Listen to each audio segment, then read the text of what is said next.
연방대법원에서 나온 이야기입니다. 9대0, 참 보기 드물게 만장일치 결정이 연방대법원에서 나왔습니다. 이것은 보수다, 진보다 이런 것과 상관없이 모든 법관들이 똑같은 생각을 가지고 있다라는 것을 보여주는 것이죠. 바로 보스턴시에 있는 시청 앞, 바로 이 국기계양대입니다. 이 국기계양대에 전통적으로 보스턴시에서는 특정 단체들이 행사를 한다거나 할 때 이 자신들의 깃발을 이 국기계양대에 달아달라고 요청을 하면 그것을 대신 달아주는 이런 식의 관례가 있어 왔다고 하죠. 그런데 지난 2017년에 한 기독교 단체가 이 보스턴시 앞에서 시청 앞에서 행사를 가지면서 이 자신들의 깃발을 달아달라라고 요구를 했는데 근데 그것을 거부했던 것이 문제가 된 것입니다. 사건이 2017년에 터진 일인데도 불구하고 연방대법원까지 올라와서 이제서야 판결이 나오게 됩니다. 한 5년가량 걸렸다고 봐야 되는 것이죠. 상당히 오랜 시간 동안 마음고생하신 분들이 있었을 텐데요. 그런데 하여튼 연방대법원이 오늘 이런 결정을 내려놓은 것에 대해서는 이거는 정치적으로 좌우의 문제의 개념이 아니다라는 것이죠. 이것은 헌법에 관한 이야기이고 기본적으로 언론의 자유에 대한 이야기이다라는 평가들이 나와 있습니다. 좌편향 언론사인 MBC 뉴스조차도 이 사건은 종교적인 의미를 내포하고 있긴 하지만 그 결정은 근본적으로 언론의 자유에 관한 것이다 라고 이야기했고요. 법원은 시가 기념행사를 위해서 단체들이 시청 앞에 있는 깃대를 사용하도록 허용해 줬을 때 이미 그 깃대는 개방된 포럼의 역할을 하고 있는 것이었다 라고 이제 보도를 했습니다.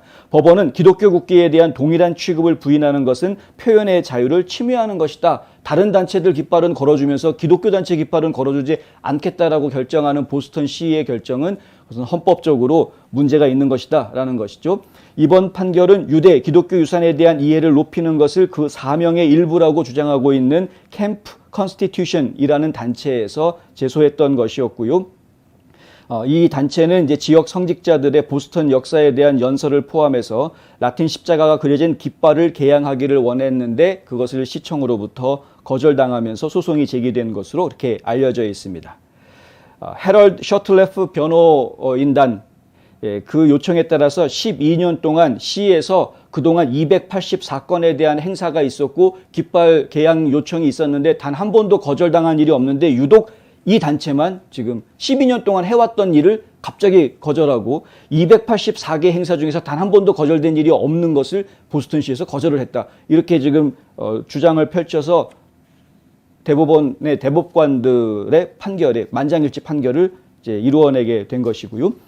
놀라운 것이라고 말할 수 있을지는 모르겠습니다만은 미국 시민자유연합이란 단체가 있죠. 걸핏하면 발목 잡고 소송 걸고 하는 대표적인 변호사 집단인데 이 미국 시민자유연합에서도 보스턴시가 잘못했다. 이 개양하는 것 금지해서는 안 된다라는 그런 발언을 해놓아서 많은 사람들 놀라게 했었다. 아니나 다를까 대법관들도 만장일치 판결이 나왔다. 이렇게 정리를 해볼 수 있겠습니다.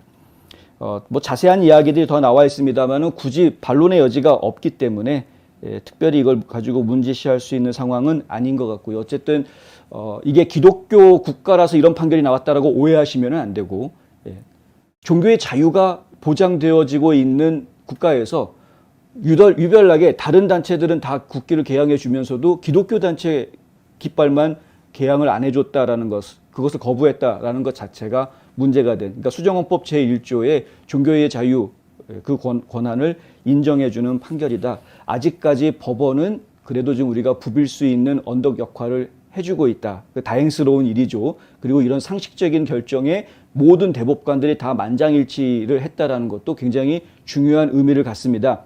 나아가서 이 뉴스를 보도한 다른 매체들은 여기까지 언급하지는 않았지만 저는 한 발 더 나가서 여러분들에게 말씀드리고 싶은 게 최근에 가장 이슈가 되고 있는 부분들, 바로 이제 Misinformation Governance Board라는 조직이죠. 국토안보부에서 별도로 조직을 만들지 않았습니까? 오정보 통치위원회, 저는 이제 그렇게 번역을 하는데 이 일명 진리부서라고 불립니다. 진리부서, Department of Truth 해가지고요. 이건 별명이 붙어 있는 겁니다. 이 별명을 로렌 버버트가 트위터에다가 써놓은 말에서 나온 것 같은데요.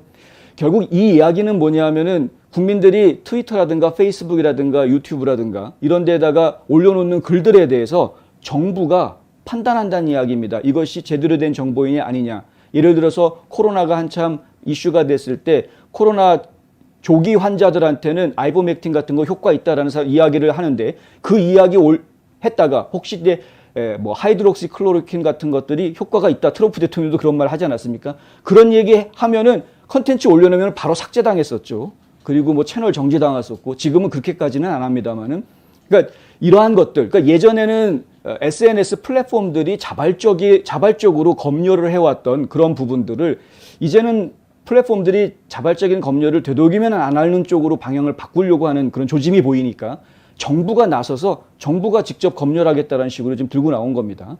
그런데 저희가 이 보도를 해드릴 때 얘기해 드렸던 것처럼 헌터 바이든의 노트북 사실 보도였는데 그런데 이게 가짜 뉴스다라고 누군가가 얘기하고 지금 이 미스인포메이션 거버넌스 보드의 사무총장으로 지금 낙점이 되어져 임명을 받고 있는 젠코위츠 같은 그런 여성들은 헌터 바이든 노트북 뉴스가 이게 러시아산 가짜 정보다라고 이야기한 적이 있단 말이죠. 물론 이제 나중에 가서 말을 조금 바꾸긴 했습니다만은 그거는 뭐 대통령 후보 토론회 할 때 바이든이 하는 이야기를 자기가 사람들한테 중계했던 거지 내 의견은 아니었다 뭐 이런 식으로 말을 좀 바꾸긴 했습니다만은 하지만 굉장히 위험한 자리라는 이야기를 저희가 지금 하려고 하는 겁니다. 이렇게 직접 국민들이 올려놓는 정보 그리고 언론사들이 올려놓는 뉴스 이런 것들에 대해서 이것은 진실이다, 이것은 가짜 뉴스다 이러한 판단을 국가정부기관이 한다라는 것이 매우 부적절할 뿐더러 매우 잘못됐다라는 것을 제가 지적을 하는 것이죠. 그런데 그 잘못됐다, 국가정부에서 정부기관에서는 이런 거 하면 안 된다 라고 저희가 주장할 수 있는 가장 밑바탕이 되는 것이 바로 수정헌법 제1조입니다. 언론의 자유, 표현의 자유, 종교 뭐 집회의 자유 이런 것들이 수정헌법 제1조에서 모든 국민들에게 보장되어 준다라는 것이죠.